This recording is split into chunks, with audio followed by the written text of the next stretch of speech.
Hey guys, welcome to Denny's. Today we're going to be jumping into my Bunny Perfected builds. More specifically, we're going to go into 3 different builds that are going to crush all content that is currently available in the first Descendant, all with efficiency in mind and not utilizing more than 8 catalysts total for Ultimate Bunny to be able to make all 3 builds. I hope you guys enjoy the video. Don't forget to check me out on Twitch. We're live 5 days a week. I would love to see you guys there. It's where we are theory crafting all these builds. Like if you liked the video, comment any feedback you have for me, subscribe if you feel that I've earned it, but let's jump right in. All right, so we're going to start off with the 400% infiltration build. So the Transcendent mod of choice here is going to be Electric Condense. Now, Electric Condense is pretty solid.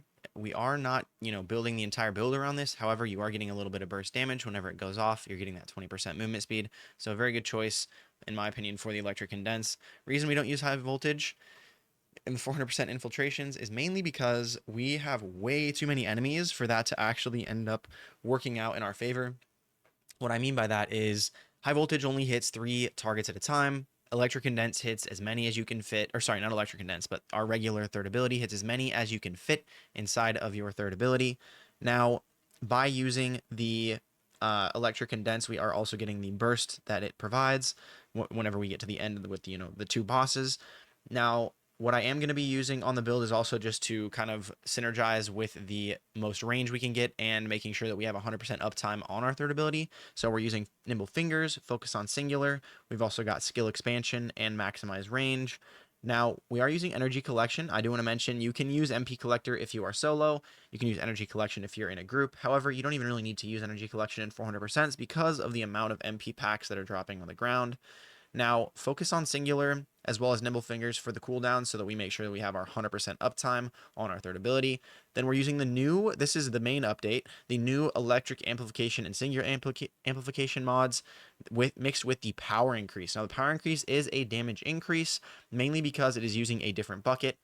Now, if you're one of the people that commented on my videos or was in my Twitch chat letting me know about this, I seriously appreciate it. I wasn't 100% sure about this until I started getting messages from people letting me know about this. So, power increase is a 65% skill power increase, and you have to note that it does say skill power and not electric skill power. So, we are basically dipping ourselves into an entirely new modifier or multiplier bucket because we have the electric skill power from the amplification mod. So, we're getting 2 different 65%, and somehow it's ending up to be more. I'm not a math person. I just know that it's more damage, so I'm using these because of that. We are also using Decimator and Increased HP. Now, Increased HP, obviously, you can run something like Battle of Stamina if you don't want to run Focus on Singular and get a little bit more damage. However, I like to have more HP in the infiltration dungeons. And then as far as Decimator, Decimator is actually an interesting one. So Decimator with Bunny, we are constantly electrocuting things. And then obviously that either our third ability or the electrocution itself will be killing them or finishing them off. So we're going to basically always have this 50% skill power modifier with Decimator. It stacks up to 10 times. It's 5% per stack. We're just getting more damage. It's really nice to have more damage with this because obviously our third ability does not do the most amount of damage. We want to stack up as much damage as we can for it. So this is nice help. And that is the 400% infiltration build. Don't forget, I will be going into the weapons that I use for certain parts and bits of content. So definitely stay tuned for that. But we're going to hop into the next build. All right, so the next build is going to be the high voltage build. This build is going to be for things like invasion dungeons or just running the harder infiltrations where the enemies aren't as, spawning as often, but they also have a little bit more HP. You want to be able to damage them and one-shot them and then do a little bit more damage to the final boss. You can run this in 400% infiltrations if you're running with a Freyna. That way you do a little bit more boss damage.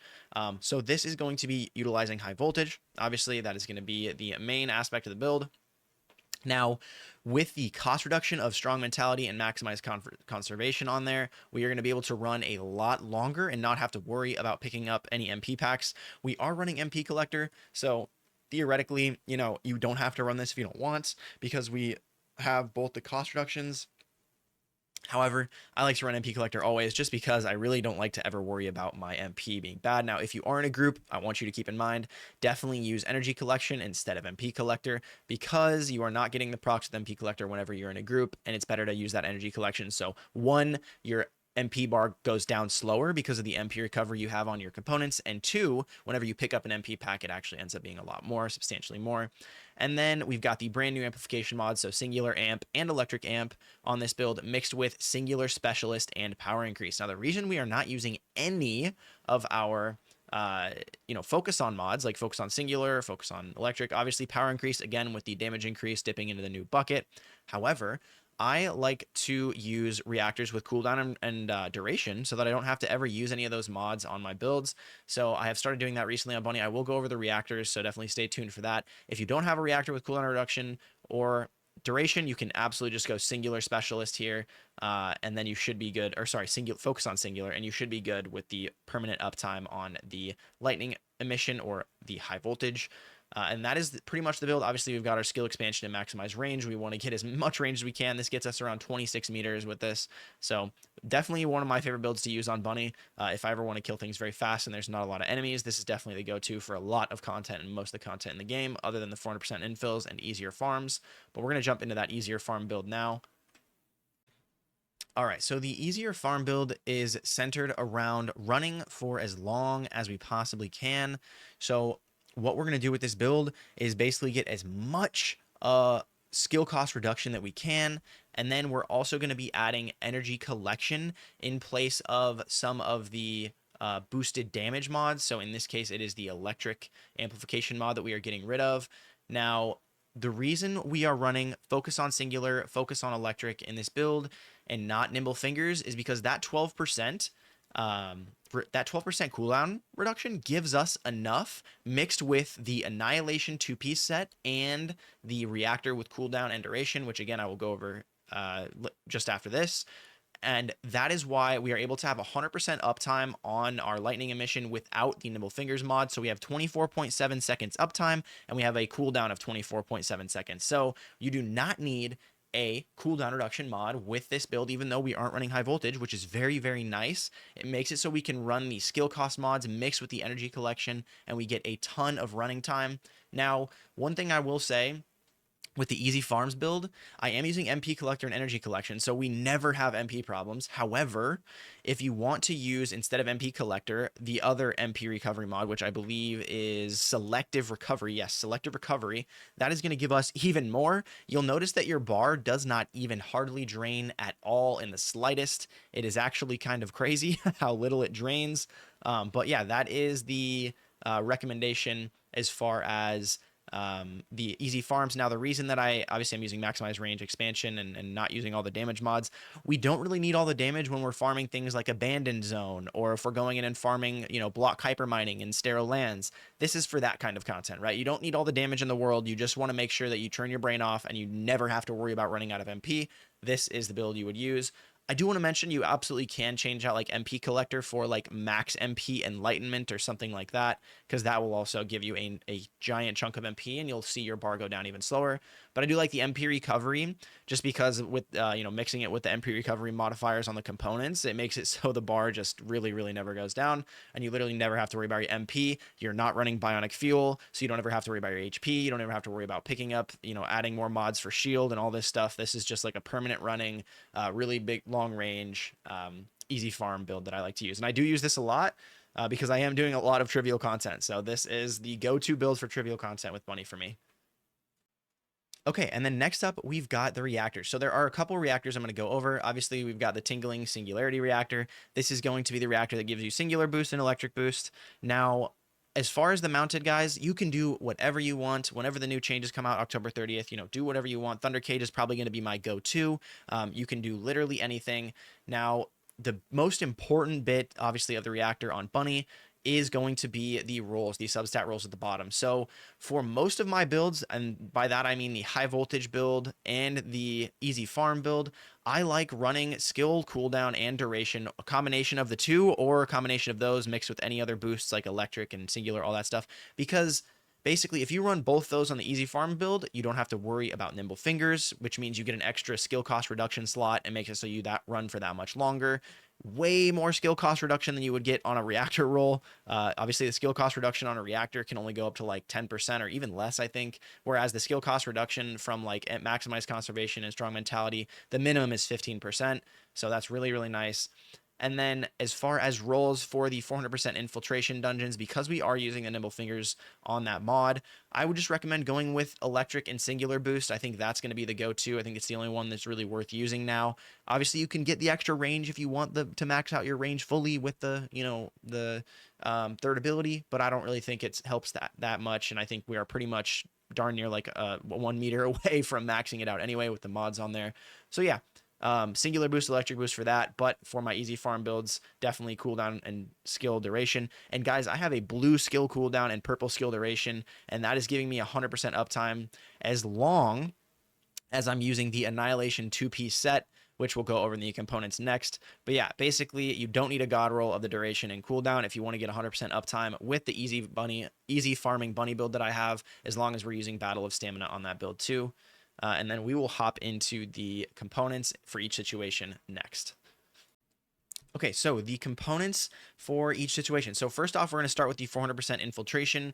Now for the 400% infiltration, I do like to run 2-piece annihilation as well, just because, mainly because it gives you really good HP and defense, but you also get the duration added to the voltage, so you don't have to worry about, running any of the extra mods if you don't want to. However, you guys absolutely can go for Slayer set. I know Slayer set is what a lot of people use. I just don't think I'm that tanky with Slayer, so I really don't like using Slayer.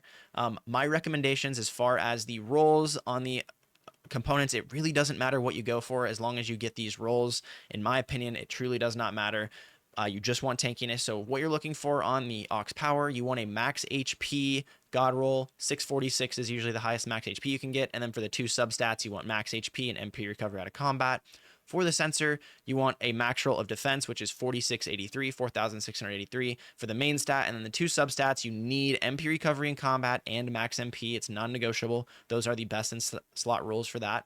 For the memory, you want a max HP roll, God rolled at 646, and then you want MP recovery modifier, gold drop rate increase modifier is what I have, but I would definitely recommend going for defense over the gold drop rate modifier, because that's going to help your survivability that much more. And then for the processor, you want a max HP God roll of 646 with totally your call. I go for equipment drop rate increase modifier, and then a commenter and people who have been jumping into my Twitch, my live streams, have told me that the increased item acquisition distance is apparently just pixels long. So I completely stopped using that after hearing that. I just put all my faith and trust in that. So let me know if that's different for you guys. But I like to run either, toxin resistance, max shield, anything that can help with your survivability. It really does not matter. Just making sure that we have the equipment drop rate on there to always be getting extra reactors and stuff like that whenever we're farming is a nice little boost. And yeah, that's all the equipment and rolls. Now, obviously, for the component set, guys, you don't have to get the main stats that I say. It's really up to the person, but make sure you get the substats that I recommend, because the substats I recommend are basically the only ones worth going for Bunny on this build, and it makes her so much better if you get all the MP recovery ones and the max MP and stuff like that. Obviously, max HP is really, really important. I have about 12,000 max HP with this build. However, you can go for more defense if you want. Like I said, the Slayer set, it's just, I just don't feel that tanky with it. You do get a lot more damage, but I just don't feel that tanky with it. You guys can absolutely pick the Slayer set. I just like to split up the 2-piece annihilation sensor with some other defense and max HP, aux powers and processors, mainly so I get the duration, and I can run this on like all of my builds. That way I never have to worry about easy farming. I never have to worry about the duration, using like a duration or a cooldown mod, other than Battle of Stamina, obviously. And then B, I just get to not swap up my components all the time, and I get kind of the same use factor and use case for all the components, and it still feels really good. And in my opinion, this is the way to go, because it just makes life really easy with Bunny. So yeah, that is the components. And then we are going to go over the weapons now. I want to talk about the mods you can use. So obviously, first off, with Bunny, the one that you've got mounted in your hands at the time of running, you can use Brisk Walk. On hit, movement speed plus 10% for 5 seconds. Cooldown is 15 seconds. So you basically have like a 33% uptime on Brisk Walk. You can absolutely swap weapons if you want to min-max and put Brisk Walk on like every weapon, and swap weapons whenever you have it on cooldown. That way you get like 100% uptime of Brisk Walk. I don't like doing that. I really don't even use Brisk Walk, to be honest. It's such a small increase, in my opinion, that it's not even worth running. You lose so much weapon damage. Obviously, you can run it on a gun that you're not going to be using, but you're mainly just going to be using to run. It'll give you you that nice little boost. If you're min-maxing, it's the way to go. However, I would like to talk about some weapons that I use on Bunny whenever I am doing the infiltration dungeons or the invasion dungeons, because Bunny is not the best at killing high HP enemies. Obviously, with high voltage, you can get them down relatively quickly. So for that reason, we've got two weapons I want to talk about. First one is going to be the Enduring Legacy. Now, I just did a build on this. If you guys want to check out one of my latest videos, it's about 2 videos ago. I did a full build guide on the Enduring Legacy, so definitely check that out. However, I'm going to put on screen, obviously, the mods that you guys want to use for it. This is what I use, and it's absolutely melts anything. I have 2 different builds for it. This is the one that I run whenever I'm just going for quick kills in the invasions. Typically, you can run more of like a crit damage and crit hit chance focus setup for my other build if you are not happy with this one. I just think this one absolutely melts, and it utilizes its quenching factor from the unique ability a lot better. If you didn't know, the Enduring Legacy absolutely just destroys, and it's the way to go. You'll always melt the end bosses, sometimes in a clip, even especially after the HP nerfs that they received a couple weeks ago. So the Enduring Legacy is definitely a go-to. However, I want to talk about a new one that I was made aware of by my friend Raichu. Now, Raichu is a really cool guy. I'm sure you guys have heard of him. He's another YouTuber. I watched his video on Shotgun Bunny, and because of that, I now use the Executor on Bunny. Basically, what you can do is you can run like a mod like Firing Fiesta on another weapon, and then you proc that mod and then swap to your Executor, and you can just free fire for 3 seconds while doing just a ton of damage. And this melts too, and it's a little bit more bursty obviously than the Enduring Legacy, so it's a really good option. You guys can probably see my mods on screen. If you don't mix the Firing Fiesta mod with it, it still does really good damage, but just know there is that little bit of tech where you can fire another weapon, reload, immediately proc that Firing Fiesta, then swap to the Executor and start blasting into whatever you're trying to kill, and it does a decent amount of burst. So I'm always running this with Bunny now just because I want that little bit of extra burst. Obviously, you can use Bunny's 4th ability to get a little bit of burst too, but it just never does that much consistent damage in my opinion. It's just very small damage. But yeah, that is the weapon setups for Bunny, mainly just trying to get as much damage as we can with the weapons. Obviously, I'm mounting Fallen Hope right now just because the reactor changes have not come yet. Come October 30th, I plan to change that Fallen Hope to a Thunder Cage. That way it just feels a little bit better to use for mobbing and whatnot whenever it comes time to pull out the big weapons and kill the bosses. I'll just swap to my Enduring or my Executor, but that is the weapons for Bunny. And then just quickly, I would like to talk about the Inversion Reinforcement. So with Bunny, the only ones really worth going for are obviously going to be very similar for a lot of Descendants. Now, I like to go for the max HP whenever I'm in the 400% infiltrations, the biodensity augmentation. I also I could swap that up to the neural focus augmentation. That's the max MP augmentation from the top row. The top row is really the only row that's worth gives you a nice jump in power in my opinion. I think all the rest are very weak. There is the one from Recovery called selective neurostimulation that I use as well. Just a random bit of MP every 60 seconds, totally random chance to give you however much, anywhere from 13% max MP to 30% max MP. So yeah, it's random, but nice jump in MP, and bare minimum every 60 seconds you'll get a nice jump of at least 13%. And the other one I'm using usually is an attribute resistance one, depending on what I'm running. I really don't change it a lot though, just because of how small it is. It's just not a whole lot of power. So yeah, this is what I use currently for the setup on my Bunny, and I never really change it. If you want to take a look at the screen, we're basically just using neural focus augmentation, high density toxic particle membrane, and the selective neurostimulation. You can change the toxic to like seasonal ones if you want to do invasion dungeons and whatnot. But yeah, I never really change this. I just mainly run it for the MP or the HP, biodensity or neural focus, and then the selective neurostimulation. And that has pretty much been the video, guys. I seriously appreciate if you stayed this far into the video. It really helps the algorithm. Subscribe if you feel that I've earned it. Like the video if it helped you. Comment feedback you've got from me down below, as ever. But yeah, I hope you guys have a great rest of your day, great rest of your week. Don't forget to check out the live stream. We're live 5 days a week over on Twitch. Would really love to see you guys there. But I'm out of here, guys. Peace out. Goodbye.